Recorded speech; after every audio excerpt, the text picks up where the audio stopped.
Why does the WNBA despise Caitlin Clark? Caitlin Clark is a name that's become synonymous with excellence in women's basketball. She's a rising star in the WNBA, setting records and drawing in fans like never before. But behind the accolades and applause lies a deeper, more contentious story. Today, we're diving into why the WNBA seems to have a complicated relationship with Caitlin Clark. Up in time, Clark for the win! Yeah! From her early days at Iowa to her current status in the WNBA, Caitlin Clark has been nothing short of phenomenal. Her scoring ability, court vision, and competitive spirit have earned her comparisons to some of the greatest athletes of all time. Yet, despite her undeniable talent, she faces an unusual amount of animosity and scrutiny within the league. So, why is Caitlin Clark facing so much resistance?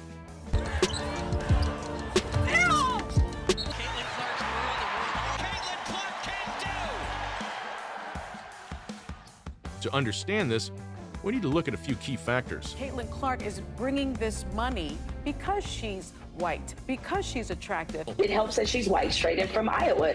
Caitlin Clark's whiteness and the fact that she's straight plays a role in her popularity. The reason why we watching women's basketball is not just because of one person, it's because of me too, and I want y'all to realize that.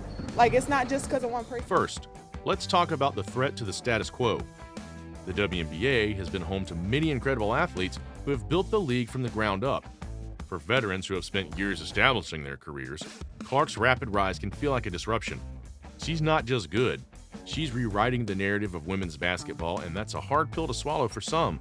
This isn't just for Caitlin, but you asked me about Caitlin. If you're going to break a record, to me, if it's legitimate, you have to break that record in the same amount of time that that player set it. Okay. If Kelsey Plum set that record in 4 years, well, Caitlin should have broke that record in 4 years. But because there's a COVID year and then there's another year, she's already had an extra year to break that record.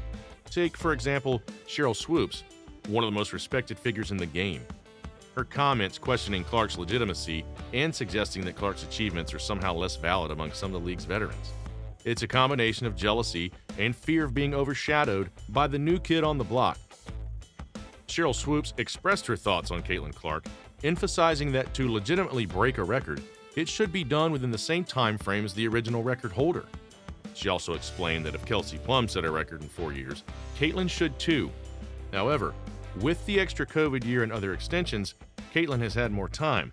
Swoops questioned if the record is truly broken under these circumstances. These claims were quickly found to be untrue. Cheryl Swoops had blatantly lied about Caitlin on her podcast, merely due to her hatred that she has for Clark. Caitlin did not benefit from an extra COVID year. During her historic record-breaking year, she announced that she will not utilize the COVID-19 waiver for the 2020-21 season to extend her time at Iowa, choosing instead to declare for the 2024 WNBA draft after 4 years. She set her records within the standard eligibility period, making her achievements every bit legitimate.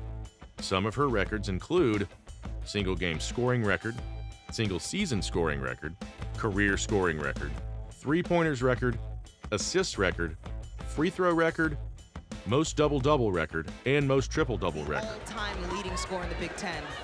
Of course, that means she passed.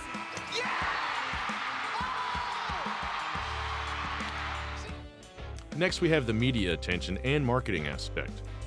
Caitlin Clark is not just a basketball player, she's a media sensation. The league has been quick to capitalize on her marketability, which has brought in new fans and increased viewership. In fact, her marketability is so high that the Big Three, a basketball league with retired NBA stars, made a substantial contract offer to Clark in March. We believe her coming into the Big Three would be such a big deal. However, Ice Cube, the league's founder, shared in a recent interview that Clark and her team seem uninterested in joining. During his appearance on The Dan Patrick Show on June 13th, Ice Cube disclosed that the Big Three put forward a generous 2-year deal worth $10 million, along with extra incentives, including merchandise and even a percentage in team ownership. This is a primary reason why many WNBA players promptly expressed hatred towards Clark, stemming from feelings of envy and outright jealousy. The constant spotlight on Clark can create resentment among her peers. When every highlight reel, news article, and social media post seems to focus on only one player, it's quite easy to see why others might feel unappreciated. On the court, Caitlin Clark's presence has intensified rivalries. Her competitive nature and ability to perform under pressure have made her a top target. Some of the hard fouls and rough plays we've seen against her are more than just part of the game. They seem to be targeted and personal. Kennedy Carter now with 12 points off the bench. Kennedy Carter's infamous foul on Clark is a prime example. During the game, Carter seems to purposely collide and shoulder check Clark during the third quarter, causing her to fall to the floor. Initially ruled a common foul, the league later escalated the infraction to a more severe flagrant foul. The aggression and the post-game comments reveal a deeper animosity. Carter initially chose not to address the decision during a post-game press conference. Later, she expressed no regrets, emphasizing her commitment to compete wholeheartedly regardless of the opponent. Additionally, in a Threads reply, Carter appeared critical of Clark's contributions beyond three-point shooting, questioning her overall impact. Carter's dismissal of Clark's skills as just three-point shooting underscores a lack of respect that fuels these on-court clashes. There's also a generational divide at play. The older generation of players came up in a different era where the struggle for recognition and respect was even tougher. For them, seeing a young player like Clark receive so much attention so quickly can feel like their own struggles are being overshadowed. Moreover, the game itself has evolved. Clark represents a new style of play, fast, high-scoring, and media-savvy. This shift can create friction with those who played under different circumstances and had to fight for any bit of recognition. Despite the hostility, Caitlin Clark handles the criticism and rough play with her remarkable poise. She focuses on her game, lets her performance speak for itself, and seems to maintain a positive attitude at all times. Her ability to rise above the noise and continue to deliver on the court is exactly what makes her special. It's also what will likely cement her legacy as one of the greatest WNBA players ever and potentially transform the entire WNBA. Since her arrival, ticket sales have surged nearly 93% since last year alone, and more eyes are on the WNBA now than ever.